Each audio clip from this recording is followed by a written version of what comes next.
Peace, peace. Listen, so today's topic is basically about how child support is not about children, it's about destroying families. And primarily the black family, because this these laws and this whole setup was designed to destroy primarily African Americans. Yes, there are so-called white Americans caught up in this trap as well. But what they used to tell me in the United States Marine Corps is that you got to break a few eggs to make an omelet, right? Some of your own people are gonna get killed in order to prosecute this war. Tragic, but necessary. So I just want to put that out there. Yes, there are white people on child support going through the same things that African Americans are, but it was primarily designed to destroy African Americans from building wealth and solid families and stuff, right? So 85% of custodial parents are women. This is by design, and this is for a reason. It plays into the battle of the sexes. So the battle of the sexes is this thing between putting men against women and saying women are better than men and vice versa, and creating all these different things to perpetuate that battle. What the battle of the sexes does, it destroys the family. Because if mommy and daddy are fighting, then there can be no stability for the child. There can be no stability for the family. There can be no economic growth. And this was designed to attack black people. Now, when you look at hip hop culture that was subverted back in the 80s and the 90s by white corporations, they started producing a different message. When I was growing up, hip hop is only 5 years older than me, right? So when I was growing up, I got a chance to listen to all the conscious rap. You had your Public Enemies, your Boogie Down Productions, your Melly Mel, The Message, and all these different things, right? Then all of a sudden, in the 90s, when I was growing up and stuff, in the 80s and the 90s, or going towards the 90s, like 92, I think, around that time, then you started seeing all the gangster rap, the hardcore stuff. Bitches ain't shit but hoes and tricks. And I'm a gangster, I'm a thug, and this, that, we shoot this, da da da da da, right? So the whole thing was flipped on his axis. So now instead of creating brothers and sisters like Chuck D and them was doing, now you creating niggas and bitches. Fast forward, and this all plays in. But fast forward, I'm trying to get as much information with little time as possible, right? So fast forward, now all these women think they bitches, or they Miss Independent. They don't need no man. Niggas ain't shit. All dogs are cheaters. All men are like, cause Hollywood played into that too with all those black '90s movies and shit. Where men was portrayed as dogs and wasn't loyal and wasn't this and didn't do nothing, and women was portrayed as bitches and hoes, right? So fast forward, the government already knew what they were doing. They knew what they were doing, that divide and conquer thing. So now you move forward and you say, okay, women in the black community are an asset to white America because black women can generate money for white America, right? And this is how. You have one woman. If I say, hey, woman, you're not a woman, you're a bitch, and none of these men are good for you, you should keep jumping from dick to dick to dick to dick to dick until you find the right man that's gonna be there for you and live up to your impossible expectations. And that's what this society gives black women and women in general, impossible expectations. So this creates them to be whores.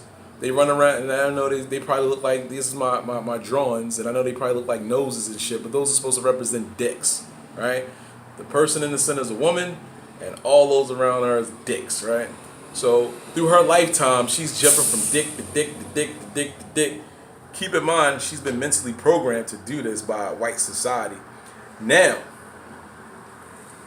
when she's jumping from dick to dick to dick, she might get pregnant 2, 3, 4 times. Now, it's like Russian roulette. Either she's spreading STDs, but we don't want to go down that corridor.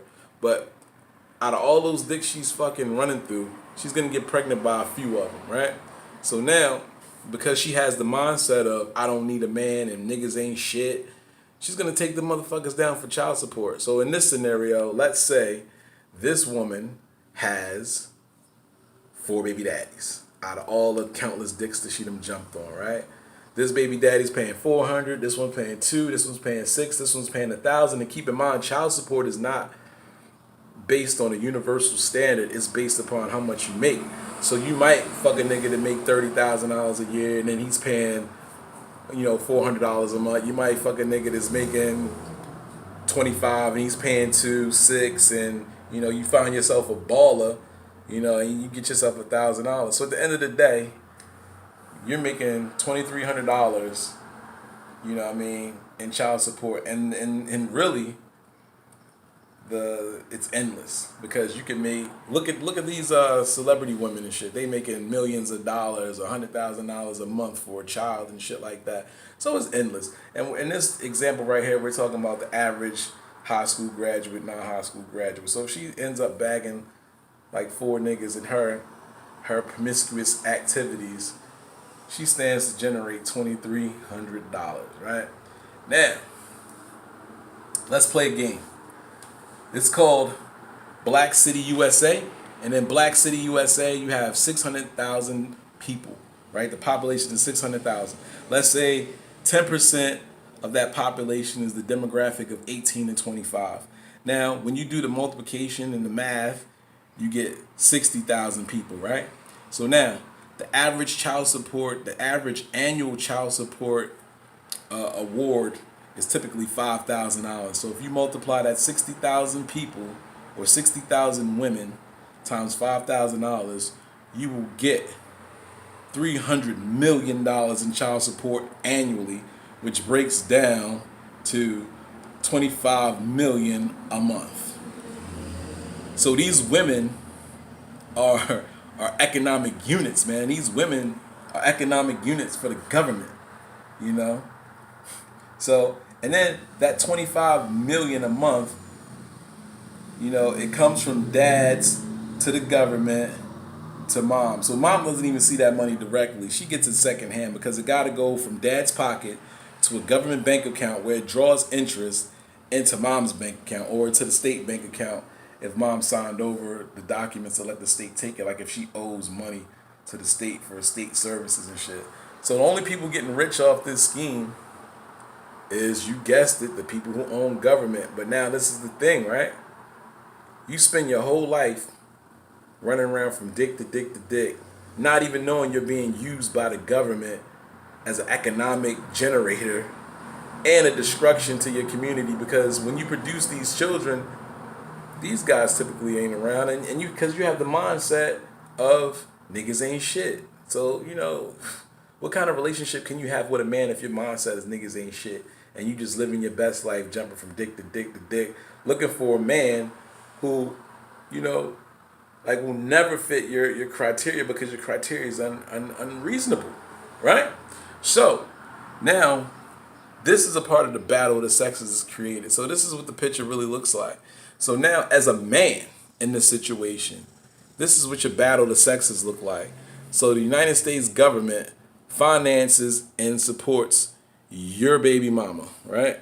It finances and supports your baby mama, right? Gives her money, support, Section 8 EBT, cash assistance, lawyers, child support enforcement, and court systems to give you to give you the custody of this child. So now what happens to you as a man? How do you fight that shit in court? You got a 9-to-5 job. You got a job just over broke, making little dollars, right? And you got to go against this fucking machine? Nigga, is you crazy? Is you out your fucking mind? How do you gonna beat the fucking government? The government consists of groups of people operating under one agenda, right?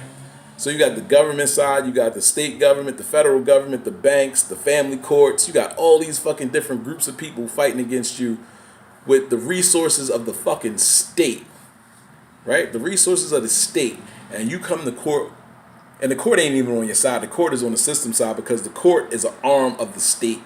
And you think the court is going to go against the state? Are you crazy? Fuck no, right? So you, Joe Schmo with a job, making pennies on a dollar from a company, gotta fight this fucking mammoth beast? Nigga, get the fuck out of here. All this shit is a transference of wealth. So they take your little bit of wealth and resources, put it into a government bank or put it into a bank where the government draws interest in, and then it trickles down to your baby mama.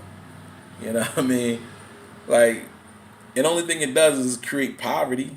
It creates poverty, and it makes it so you can't move around in life and do anything. So all you black men watching this, right?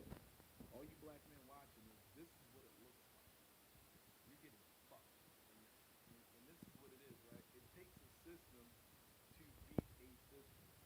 You have to have a system. Beat a system. So you have to create your own system to fight back with these people because you don't have the logistical support, you don't have the backing, you don't have the finances to fight this shit. And the courts are not on your side because the courts make money off the whole scheme. Now, we said in the other scenario, you know, if family court is creating these child support orders and they're generating $25 million a month or more, how the fuck you fighting that, bro? You would never make $25 million in your lifetime. So you don't have the money to fight it. So instead of saying, oh yeah, you're right, it's daunting. No, this is how you beat it. You unite, you get with other people, like-minded people. Matter of fact, you reach out to me, because I'm building an organization to fight this shit back. So you reach out to me, and I'll tell you the requirements, and we put this shit together, and we fight back. That's it. If you don't do it, you're going to be forever poor. You're going to go into the ground poor and never really experience life. Those are your options, bro. Because this is a battle of the sexes. The government is financing one side, like America does everywhere. They go to somewhere, they finance one side of the conflict to beat the other side. So, but you have no finance. So who's backing you? Nobody.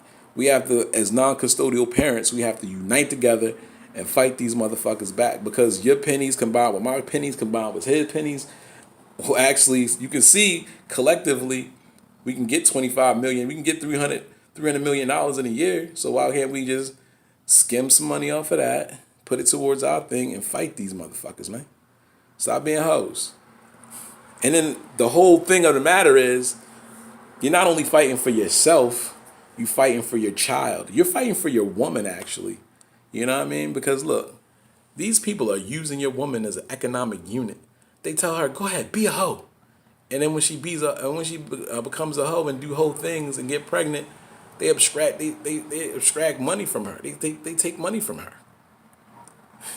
So they using her vagina. So who's the ultimate motherfucking pimp around here? The government. The government turn y'all into hoes, and then they say, "Ho, give me some money, ho. Give me some money, ho. Give me some money, ho." You know what I mean? Go out there and get you a trick, and you get you a trick. That trick gonna be paying for 18 motherfucking years, bro. And I would hate to multiply $300,000. $300 million times 18. Oh my fucking God. You know, that's wealth generation right there. That is slavery and wealth generation. But, you know, if you hear me, reach out to me. Let's fight. If you don't hear me, whatever. Peace.